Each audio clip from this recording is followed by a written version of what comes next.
whether such enrollment was based upon inadequate or fraudulent or erroneous documentary submissions, or based upon their error, or for other similar reasons. The burden of proving disenrollment proceedings shall, at times, reside within the enrollment department. Number 3, in the event of the enrollment department determines that a person does not satisfy the requirements for tribal membership, the enrollment department shall notify and convene with the enrollment oversight committee, which shall consist of the enrollment director and clerks, tribal manager, and at least one but not more than 2 tribal council members. The enrollment department shall present its findings to the enrollment oversight committee.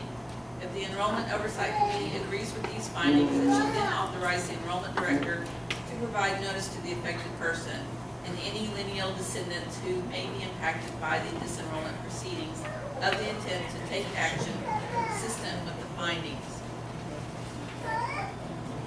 The notice shall be in writing and it shall include a summary of the grounds for the proposed disenrollment along with any documentation relied upon by the Enrollment Oversight Committee and to the date on which the resolution shall be presented to the Tribal Council for such disenrollment in not less than 60 days from the date of notice if the person fails to respond to the notice. And 3, the procedures under which any member may oppose disenrollment. Number 4, any notice of a pending disenrollment shall be served on the person by certified mail with return receipt requested or through certified personal service. Notice shall be sent to the last known recorded address in the person's membership file. Reasonable effort shall be made to locate the affected person up to and including address searches and attempted contact with known family members. If notice is unable to be served due to bad address or if the member refuses or neglects to sign for such notice and the enrollment department has documented all reasonable efforts made to contact the person satisfactory to the Enrollment Oversight Committee, then the Enrollment Oversight Committee may proceed without further notice being required.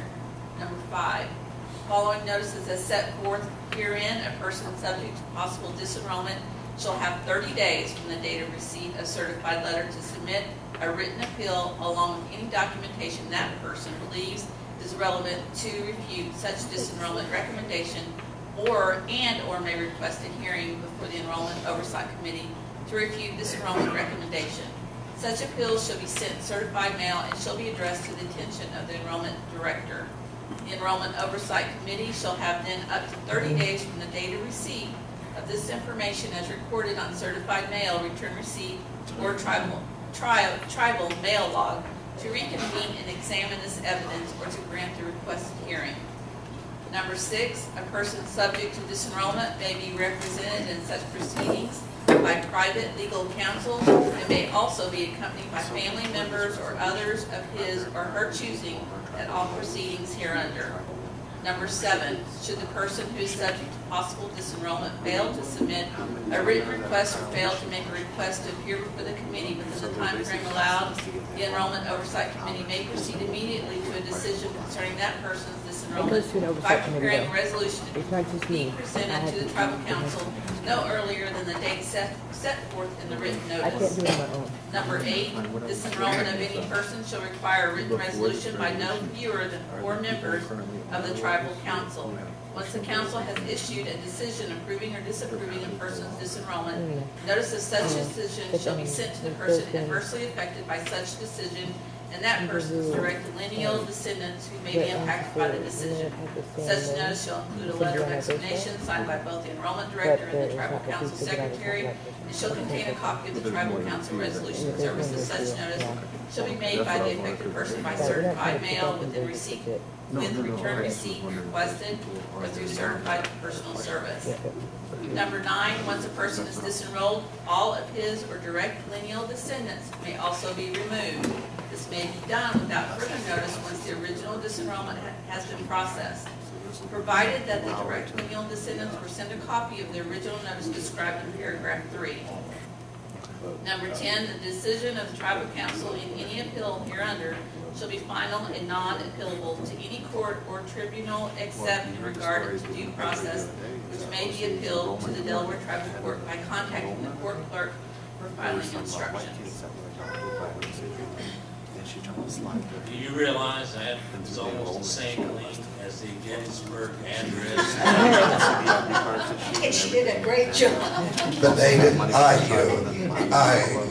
a way, I apologize for asking you to read that whole thing, because I don't know if everybody in the audience was listening, but it's an ordinance that would make legal the disenrollment only of those people that were never entitled to be enrolled in the first place.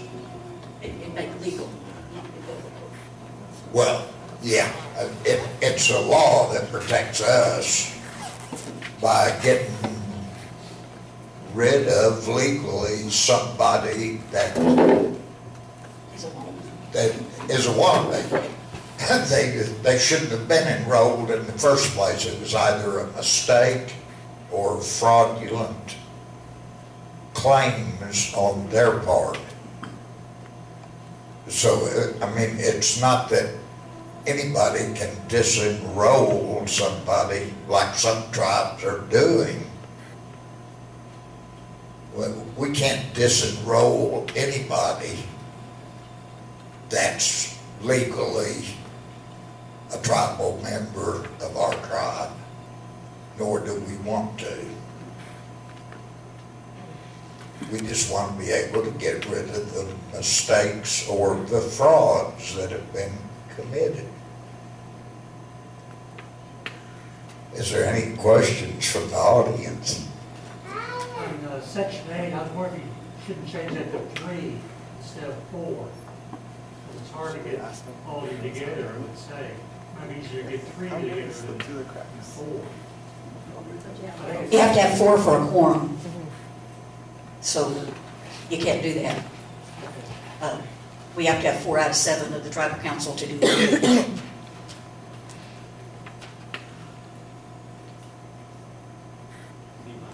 Levi? I just had a question. I know this resolution that you guys are talking about now is going to give the enrollment department and you guys a little bit more power to get rid of those people that may have slipped through the cracks as far as tribal enrollment, who don't have the proper paperwork or their genealogy back to our original roles in order. Do you guys have an approximate number of people that are currently on our tribal rolls who should not be? Is this an issue that you guys have? Is Leslie over there? There is. Leslie? I don't have an accurate number for you. I'm looking at two families right now that I know are, not that they were fraudulent. Maybe they believed that their ancestor was on our base roll, and it just come to light that maybe their ancestor had the same name as someone on our base roll. But there's 2 families right now in particular.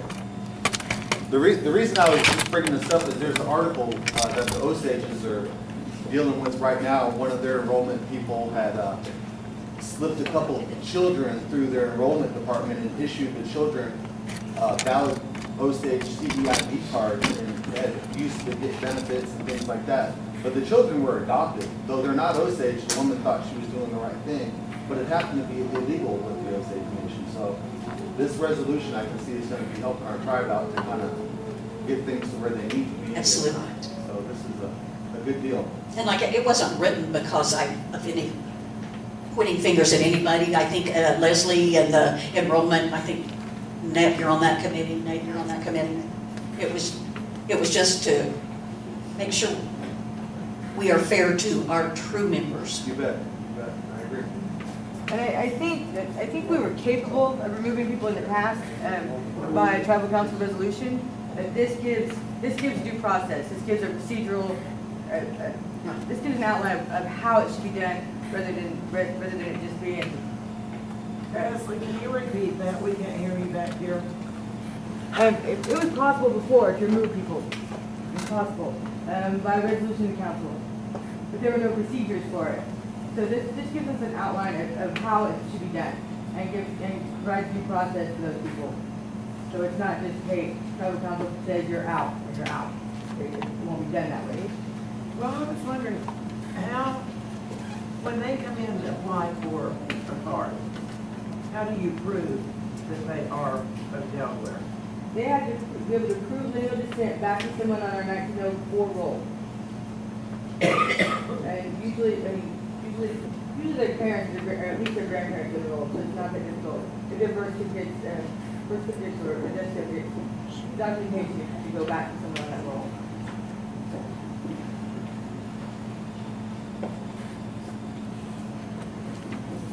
Will there ever be a blood form for the Delaware tribe?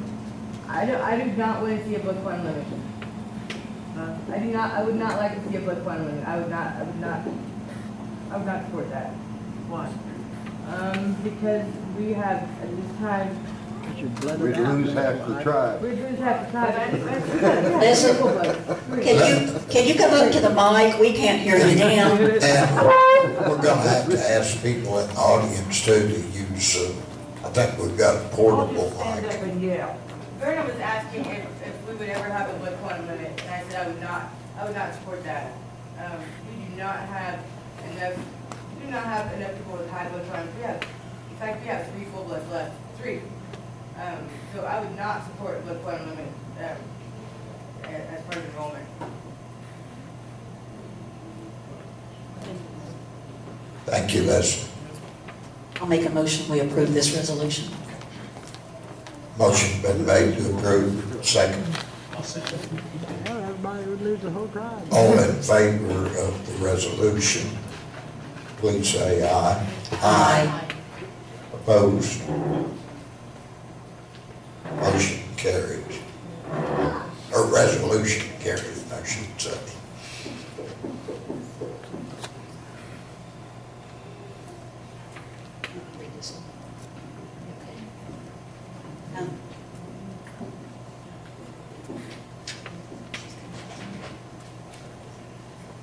I'll read the following, the next resolution. It's the resolution to approve the tribal membership. Whereas the numbers 058573 through 058589 correspond with the names of individual applicants determined eligible by the enrollment director. Now therefore be it resolved, the Delaware Tribal Council of the Delaware Tribe of Indians does hereby authorize and approve the persons whose names correspond with the numbers listed above as Delaware tribal members. I move we accept this. I'll second. Been moved and seconded to approve this membership resolution. All in favor, please say aye. Aye. Opposed? Motion carries. Are you okay? Go ahead. A resolution of the Tribal Council of the Delaware Tribe of Indians to implement the line of authority and responsibility of the Delaware tribal government. You gotta start with the top, I think. Whereas the Delaware Tribal Council is authorized by Article 5 of the Constitution and bylaws of the Delaware Tribe of Indians to represent and act in all matters that concern the general welfare of the tribe, and, let me skip down here, it says, No, the next one was about